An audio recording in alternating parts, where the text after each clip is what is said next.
Again, isang mapagpalang umaga sa lahat at have a blessed day ngayon dahil magandang panahon, maliwanag na. Sa ngayon po, dito kami po ngayon sa Magbitang Warehouse at kami po ay nagbabalot ng mga bigas para tulong sa ating mga kababayang naikinyo yung mga nasalanta nung nakaraang bagyo.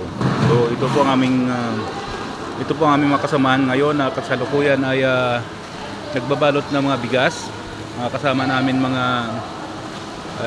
sa pamumuno ng aming Vice President Bong Rulyon at sa mga kasama naming Komando Anti-Crime. Nandito rin po ang mga kasama naming Triskelion Group. Yan, mga Triskelion Group, mga kasamaan din namin sa likod. So makikita nyo ngayon yan po ang bigas na aming babalutin. Yan. Yan. Dami niyan. Hanggang doon sa dulo. Yan ang aking kasamang Triskelion Group. Bro William, si hi. Shout out sa taga Pagsinag is. Yan.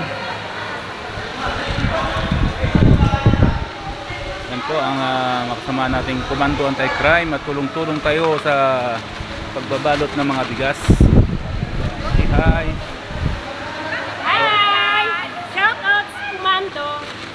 Shout out po sa ating president saka chairman. Yes. Yan. So, ngayon, yan lang muna pong update. Ayan, oh. Cisco na shout out po sa mga taga Pagsinag S. Shout out sa taga Pagsinag East. Yan. Oh, shout out mo yung lugar mo. America Luis. Yan. Na, bye. Yan po mga kapatid, ay hanggang dito na lang muna at kami ay patuloy sa nagbabalot ng bigas para maubos na ito. Sige po, hanggang dyan lang muna. This is Brother Toto signing out.